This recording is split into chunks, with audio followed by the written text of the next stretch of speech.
God, I love Glover. Yeah, hey guys.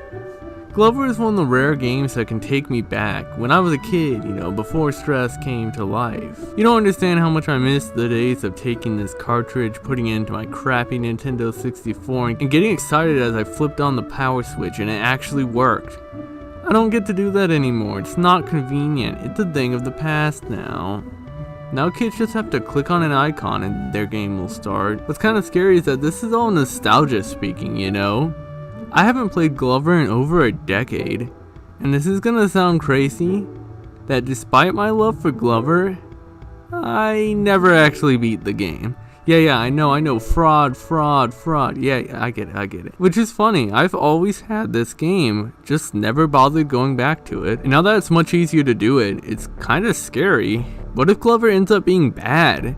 That's a piece of my childhood gone, man. I don't got much to look back on. You ever think about things you loved as a kid but have aged so poorly, you know you shouldn't go back to them? Ignorance is bliss, isn't it? Well, not this time. I'm not gonna die without playing Glover fully. I champion this game. I love the glove. So I did play through Glover, and now we're gonna talk about it. Glover is a 3D platformer, made by Interactive Studios and published by Hasbro somewhere around 1998. It was released on the Nintendo 64, PlayStation 1, and PC, but we're talking about the Nintendo 64 version today, because it's the only good one. With these retro games, it's always fun to go back and watch the advertisements they showed for them, because back then games absolutely needed advertisements to be known. But Glover is a pretty chill and laid back game in my eyes, so how are you supposed to advertise that? There's only one hero who possesses the strength, the skill, and the courage to save the world single-handedly. Glover! Strength? Glover's got the magic and the moves to mash big bad bosses.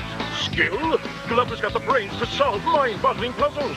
And talk about courage? Glover's got the to handle any challenge. Glover! For Nintendo 64 and PC CD-ROM. Gotta love the glove. Okay, well, I guess that's one way, making fun of Final Fantasy, Tomb Raider, and Contra. It's funny how epic and serious the narrator had to sound for this cutesy game. But I suppose a game like this is pretty hard to market. It just reminds me of other games getting that same treatment, having to have this cheesy, epic advertisement about this cool game, man. Even if it isn't what the game is about at all. And that tagline, gotta love the glove. Are you kidding me? I don't just love the glove. I wanna the glove. Yeah!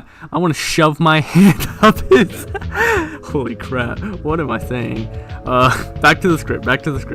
Anyways, this nerd stuff is kind of boring as hell. Do y'all actually care about any of this information? I feel like every YouTuber has to say this just to fill out the nerd quota. I won't judge, but I want to talk about the game, So let's dive in. The gloves are staying on. Would that made for a better tagline? Probably not. Okay, let's talk about the story. This should be quick. In a magical land known as Crystal Kingdom, there's this castle. A wizard is dicking around some potions, and I guess he messed up because he accidentally turned himself into stone and dies.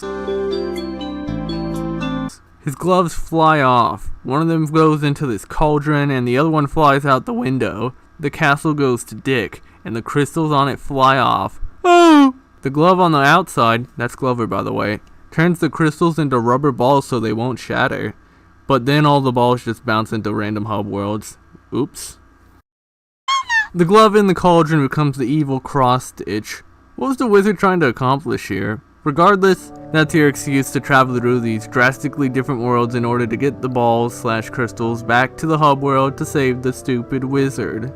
I actually like the detail of the first level of each world involving trying to find the ball first before going through the rest of the levels to return it to the hub. So yes, Glover is our main character. A glove! With only 4 fingers too. I can see why they didn't go with 5. Yeah, I love Glover. Like, I really love him. Maybe even too much, but that's a story for another year.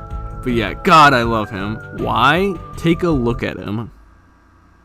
Alright, now that we're on the same page, listen to his voice. Cool. Whee! Whee! Yeah! Oh my god, I love his voice so much. His wheeze and woos! And when he finishes the level and goes, cool! And dances around, I'm a giant sucker for cute things like that. Glover has to be a top 10 game protagonist for me. He's just so expressive and happy, not edgy, not snarky. Nah, this dude is having a blast. They really did the most with the ideas of him being a glove, how he holds and dribbles the ball, his idle animations, everything. His sitting by the cliff animation is so good. It's original too, it's not some over the top tipping animation, he just sits, man, he's sitting. Awesome character. Imagine that, you can still make a character with a ton of personality without having witty or edgy dialogue. Take notes guys, including me honestly. Yeah, we're talking graphics. See, Spacey can like 3D models because these are colorful. Maybe this is nostalgia speaking, but I feel like there's some sort of style when it comes to Nintendo 64 games. Maybe the bubbly text, but I'm not too sure. There was just the style. I feel that the same for PS1 games too. Maybe it's just primitive 3D model stuff. I remember that one food world from Mario Odyssey reminded me a lot of Glover, and Nintendo 64 games in general. Maybe it was the crystals, I'm just not sure, man. Also yes, elephant in the room, I'm playing with widescreen. Don't kill me. I do it for you guys so I don't have these giant black bars. And yes, it makes the game more playable. You're not gonna get me to go back to 5 FPS Perfect Dark and GoldenEye with the Nintendo 64 controller nonetheless. Anyways, now for the big meat, gameplay. Arguably the most important part of a game. And besides Glover's design himself, I think the gameplay really lends to why Glover is remembered more than your standard 3D platformer. This game is really unique. With just Glover, you got a double jump, a ground pound, a cartwheel that is superfluous. I mean, you never really need it. You can use it at this one part to get between these bars here, but I just jumped over it with the ball. He also has a crawl, which is only useful against one enemy. If you read this hint, that's a secret that lets you know, hey, you can duck under explosions. But you actually can't because you'll still take damage, you just won't go flying over the entire level. Okay. Holding B will make him point towards the ball, and that's when the things get interesting. Think of it like a moveset change when you grab the ball, or playing as a completely different character. I remember struggling a lot with this as a kid, and even now I still fumble with the controls.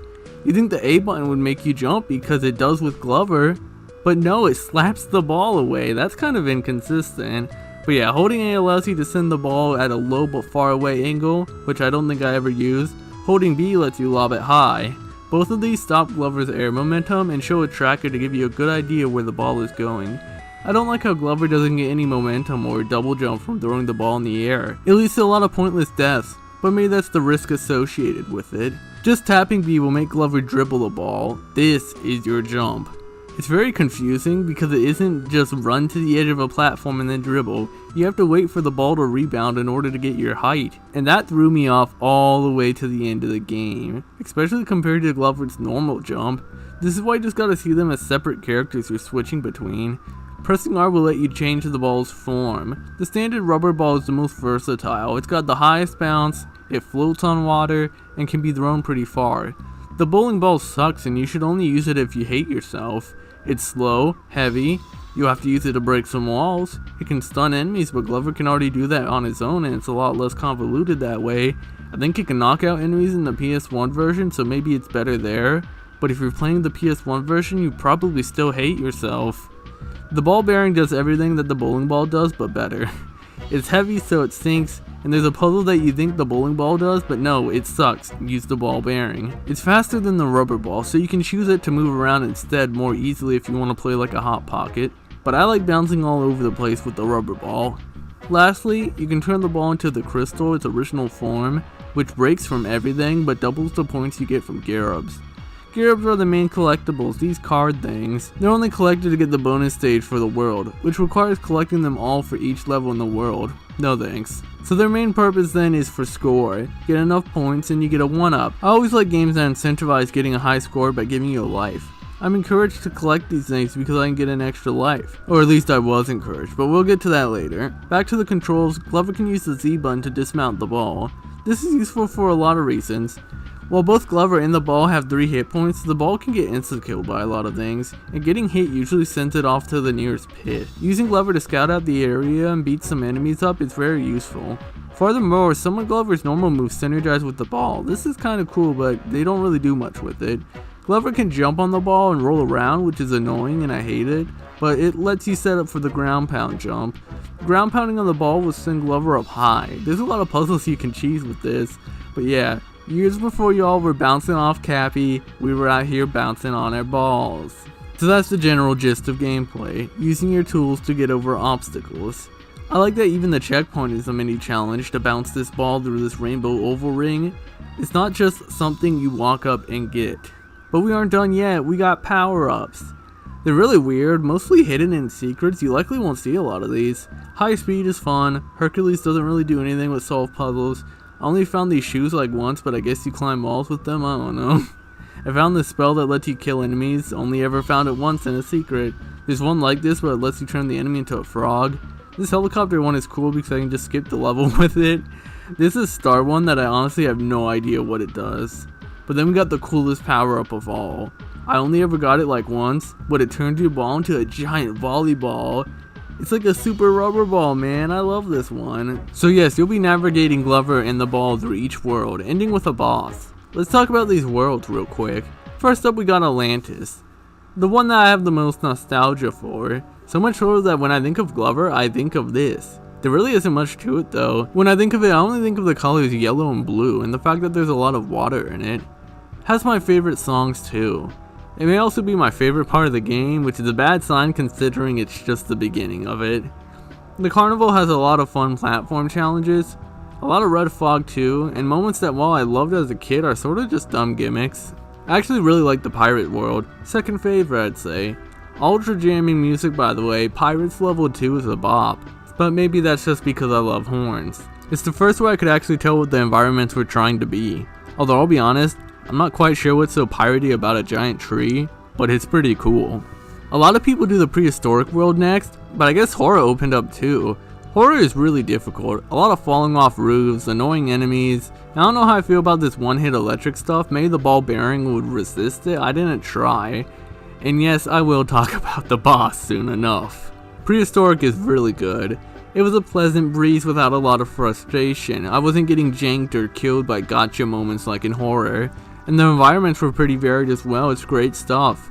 Ooh, final world, space! I can't stand it, it sucks! Absolute nightmare, low gravity, confusing on where to go, annoying enemies, and most of my problems with Glover falls here. Bad way to end the game off. I know what you're thinking, Spacey. You're kinda really skimming over absolutely everything. Well, now that I laid the groundwork out, I'm gonna tell you why I love Glover so much. This game may be really short, but it's a packed kind of short. Each level has its own song. No, not world, individual level. And these worlds have their own exclusive environments and enemies. You only ever see one giant tree level. You only ever see one snow level. And that snow level even has this cool gimmick of your ball getting covered in snow, which changes the properties of it. Which, yeah, they don't really do anything with, but it's a nice detail. I like how the ball is treated in general. It's not a hindrance, like some sort of escort mission. It's not unfun. There's a lot of perks to the ball. You move dramatically faster when you're rolling with the ball, and Garrobs give you way more points. You can dodge and get around enemies easier. It brings a more interesting way to play the game in the form of this magical word once again, recontextualization. What makes Glover stand out from other platforms is just how the platforming feels, what it takes to get across obstacles. Take these two swinging boats from the carnival land. Simple, right? Imagine your favorite 3D platformer character jumping boat from boat with no problem. You probably wouldn't even think about it. But in Glover, this is a feat to behold. This isn't simple for Glover and the ball. This isn't just a platforming challenge, it's a puzzle too, one with a lot of answers to it. Maybe you can dribble to each boat and try to balance. Or maybe you can try to lob the ball from boat to boat slowly. Maybe try a dribble into a slap and see if you can send the ball to the end fast. There's a lot of puzzles like this with your own choices and solutions. You could go through some parts playing like a Pop-Tart, or you can go crazy and dribble through. Hell, maybe even change the ball you were using so that you could throw a shorter distance. You could have played this game completely differently from how I did. Back to the soundtrack, this soundtrack is amazing. A lot of people seem to make fun of MIDI instruments and stuff, but I grew up on MIDI, so to me they're just cool experimental instruments. This is a really varied soundtrack. I'd say it's pretty experimental stuff too. Come on man, don't tell me this isn't experimental.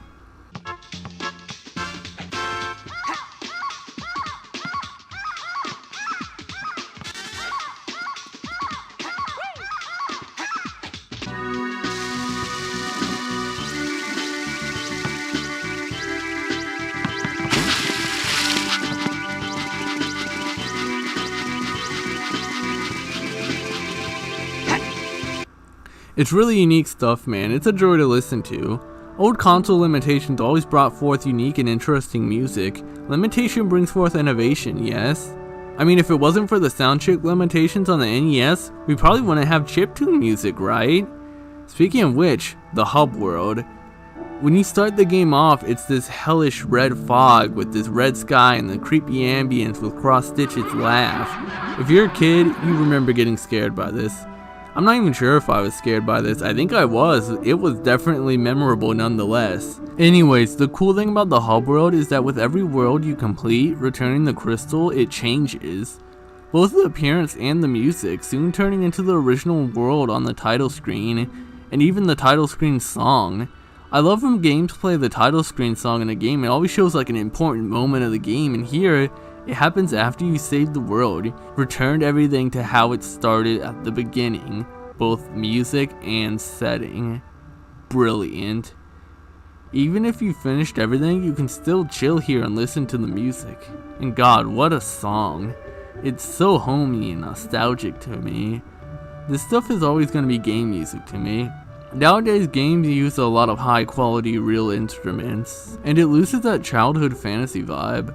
Back when you didn't have to worry about everything, back when I could push a cartridge into my console, flip the switch and hop back in front of my TV holding my controller, excited and happy to play a video game. I miss that joy. You know how different it is now? Now when I play a game, I think about the reviews I heard about it, the controversies of the company behind it, performance issues, what kind of genre it is. When I was a kid, I wasn't playing a 3D platformer, I was playing a cool adventure game about a glove and a ball. It was so much more magical like that. Everything was so cool when you were a kid. And kids aren't going to have those kind of experiences anymore, I think. I remember going to game stores, where my only reference to what a game looked like were the pictures on the back. I remember playing PS1 demo discs of games and being excited when far down the line I could finally play these games. I didn't need a trailer to show me everything about the game, cause that's just if I happened to see an advertisement on TV. I mean, even for this video, I just plugged my controller into my computer and clicked on some files to play this game. Convenient, clean, simple, but so much less magical. My TV is collecting dust, my Nintendo 64 is buried somewhere with my old consoles. All I got is my old cartridges, which I'm sure don't even work anymore. Oh no, these things do last for a while, I'll be honest. You guys hear about how the PS5 is going to be all digital games? What an end of an era. Kids aren't gonna have those days where they're like, wow, what should I play? As they look down their shelves with games with all sorts of cool art on them. Oh my god, instruction manuals? And I know what you're thinking. Spacey, shut the hell up and talk about Glover, you idiot. Yeah, you're right. I love this game a lot, but I'm gonna tear it up now. You may be wondering, is the game too short? Well, hell no. Short games are great. I don't know how you kids nowadays can beat any game longer than 10 hours. Long games always just have padding and stuff. Short games like Glover are packed with original ideas and things you only see once. Nah, I'm addressing the elephant in the room. This game is jank. I hate that word, but it's a good word to encapsulate Glover. It's just a lot of nonsense in places. Physics randomly going crazy, random pitfalls, spikes, sometimes Glover just straight up lets go of the ball because of slants. At one point I just slipped through the wall. Okay, maybe I'll blame that on the emulation. And it's because of all these random knowledge checks that sap your lives. It's honestly why I recommend you play this game with the infinite lives cheat or something. Going for gear-ups is pointless because most of the time they will just get you killed. I started ignoring these after the carnival world. At a lot of points this game really does feel like trial and error. Like, oh, I didn't know that would do that. And a lot of points where the game just doesn't tell you what to do. This is pretty typical with parts of the games where you're supposed to dismount the ball and run as Glover, but the game doesn't tell me that's what I need to do to reach those platforms in space. In fact, in this situation, I used the ball to lower the platform, which made me think I was still rolling with it. What if instead they made the ball open a door so I had to leave the ball behind, which would better guide me? I know that's not really a puzzle, but neither is magically figuring out you're supposed to drop the ball here with no tell. It's okay for moments that make it more obvious you need to leave the ball behind, but my punishment for not knowing beforehand shouldn't be death. This game can and will be very, very frustrating, borderline rage game at some points. I mean, for most of the game I was just laughing at all the jank and stuff, but by nearing the end it really stopped being funny. You can play patient, but you're still going to get hit by whack physics, random traps, and crappy boss battles. Yeah, I've been dancing around the boss battles until now. Call me a scrub, but I'd never complain about easy bosses. And that's what most of these are. Also, quickie jank, you will get hit during in-game cutscenes. That's bad. Nothing more, nothing less. I almost dropped this game. Why? Besides the space world, the Frankenstein boss. What an absolutely horrible boss. Let's go over it. So first you're hit with this overly long cutscene that is supposed to show you how the boss works, but it doesn't at all. Here's how it works. There's a switch located at the top. You need the ball to reach there, and you win. The platforms on the sides can be ground pounded, which will lower the current one, but raise the one across from it. So you have to make a staircase for the ball. Well, here comes the problems. The camera angle is trash. It's hard to have any perception on the height I can reach. Next problem is the boss himself. He does two things, kicks a platform and electrocutes a platform. The kick is supposed to knock the ball down from a platform to stop you from trying to do things your own way, I guess. You can bait him to kick a different platform, but even if he does, it can still knock the ball down. And sometimes the ball doesn't get knocked down when he kicks. Jank! Then he gets electrocuted, giving him this obscene hitbox that will instantly kill your ball, stop you from using a platform, and just waste your time. You can stun him by ground pounding the platforms, but this lasts so little time that it's barely worth noting. The next problem is just how clunky Glover is. I make it to the top, jump towards the ball so I can grab it, but instead I get on it and roll off. Amazing. You may be wondering why I've never brought up the controls being clunky, but that's because it didn't matter for the most part. But the reason why this boss is awful is because it puts you under a time limit. You have to hurry and play fast, or your ball is going to get knocked off or electrocuted, and these time sensitive situations don't work with Glover at all. Another example being Space Level 2, where you have to do this race to the door before it shuts. I came in here with 12 lives and left with none. Because suddenly you can't play patient, suddenly you have to be fast, reaction based. Maybe this wouldn't be a problem if these time sensitive situations weren't so strict too. Even so, it still kills the patient play Glover encouraged a lot of the time and was built around. These controls aren't for quick movements and jumps and side hops and flippy dips and all that. Another boss I didn't like was the final boss. Apart from the game just straight up locking up when I tried to enter the robot's leg here, the final form is this randomly shoehorned in shooter section. The boss shoots these lasers that just kill you. I thought they were unblockable because you can't shoot them like the missiles to stop them, but then I found that you have to press either the Z or R button and it brings up the shield. The game never tells you that, not even in the manual. An awful way to end the game. You know, before I fought the Frankenstein boss and went to space, I made this tweet talking about how Glover was amazing, top 10 material. After beating this game, I felt crushed. This nostalgic game ended up being a sour taste. It really hurt me.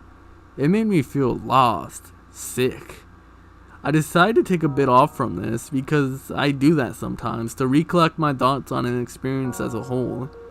So after a while I came back and started writing this script, and I still love Glover.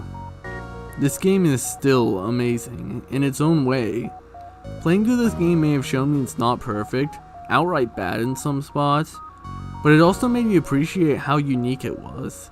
These devs threw any idea at the wall, and some of these ideas really sucked, but a lot of these were great. It's that stuff is why Glover is still remembered.